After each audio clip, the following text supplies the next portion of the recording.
जैसा हमने press release में आज सुबह बताया कि 7 मई को हमें एक सूचना प्राप्त हुई थी एक विसल ब्लोअर के द्वारा 7 मई की रात को कि एग्ज़ाम कंडक्ट होने के बाद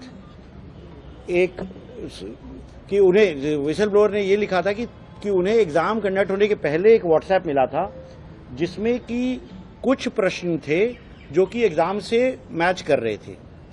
हमारा नीट की परीक्षा 3 मई को संपन्न हुई थी, पूरे सुचारू रूप से संपन्न हुई थी। हमने सभी लोगों को एश्योर किया था, स्टूडेंट्स को, पेरेंट्स को, सारे स्टेक होल्डर्स को, कि इस बार नीट की परीक्षा बगैर किसी एरर के, बगैर किसी जीरो टॉलरेंस के साथ कराई जाएगी। और हमने परीक्षा के पहले जितने इनपुट्स आए थे उसकी सबकी जांच कराई थी, उनके ऊपर कार्रवाई करी थी। बहुत सारे फेक लोग पेपर बेचने की कोशिश कर रहे थे, 120 टेलीग्राम के चैनल ब्लॉक किए गए थे। 3 तारीख को जो परीक्षा हुई बिल्कुल सुचारू तरीके से हुई। 5432 सेंटर्स भारत में, 14 सेंटर भारत के बाहर।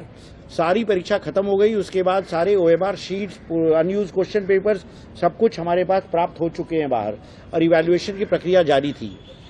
परंतु हमारा एश्योरेंस था कि हम एग्जाम के बाद भी हर इनपुट को उसी गंभीरता से लेंगे जैसे एग्जाम के पहले ले रहे थे। 7 की रात को जब ये मैसेज आया कि एक व्हाट्सएप मैसेज पे कुछ PDF फ्लोट कर रहे थे जिसमें कुछ प्रश्न मिल रहे थे, तो हमारा काम 2 था। पहले तो ये वेरीफाई करें कि क्या वह जो एलिगेशन है कि उसमें जो प्रश्न है क्या वह हमारे प्रश्न पत्र से मैच करते हैं, और नंबर 2 क्या वह PDF किसी भी तरह से 3 मई के पहले, एग्जाम के पहले उपलब्ध था किसी भी व्यक्ति को।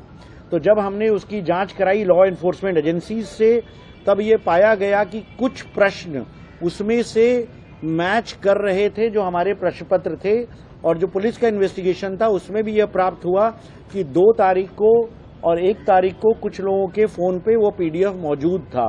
जब इसकी पुष्टि हुई तो हमने ये समझा कि अगर इस तरह का एक भी वायलेशन होता है तो वह हमारी जीरो टॉलरेंस पॉलिसी के खिलाफ है, और जो तमाम 22,69,000 बच्चे परीक्षा की अपनी मेहनत से तैयारी कर रहे हैं उनके भविष्य को इम्पैक्ट करेगा।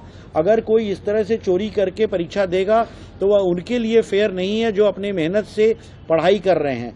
तो उनके हित में ध्यान रखते हुए हमने यह एक कड़ा निर्णय लिया कि हम यह संदेश दे सकें हर उस क्रिमिनल को, हर उस स्कैमस्टर्स को, हर उस फ्रॉडिये को, कि अगर आप इस तरह के काम करेंगे तो उसको NTA सरकार बर्दाश्त नहीं करेगी। हमने इस मैटर को CBI को इंक्वायरी को दिया है, और हम इस तरह के जितने लोग खुराफात किए हैं उनको पकड़ेंगे, उनको जेल भेजेंगे, ताकि बच्चों का भविष्य किसी भी प्रकार से एडवर्सली प्रभावित न हो।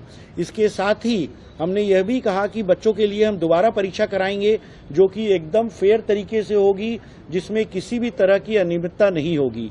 तीसरा, हमने NTA के ऊपर जिम्मेदारी लेते हुए यह भी निर्णय लिया कि हम जो अगली परीक्षा दोबारा कराएंगे उसके लिए कोई एडिशनल फीस नहीं चार्ज करेंगे, और न ही सिर्फ वह, चूंकि बच्चों को दोबारा आना पड़ रहा है परीक्षा देने के लिए, हमने जो पहली बार जो परीक्षा कराई थी उसके लिए जो फीस ली थी उसको भी हम रिफंड करेंगे, ताकि NTA अपनी जिम्मेदारी को समझे। और हमने सारी जो इन्फॉर्मेशन है वह CBI को उपलब्ध करा रहे हैं, ताकि CBI जो भी व्यक्ति हो उसको ढूंढे, उसको जेल भेजे, उसको उसकी सजा दिलाए, जिससे कि इस तरह की जो एग्जामिनेशन की प्रक्रिया में समय समय पर इस तरह की रिपोर्ट आती रहती है, इसका एक बार में खत्म किया जा सके। तो इसलिए इतना बड़ा निर्णय सरकार ने, NTA ने आज सुबह लिया है।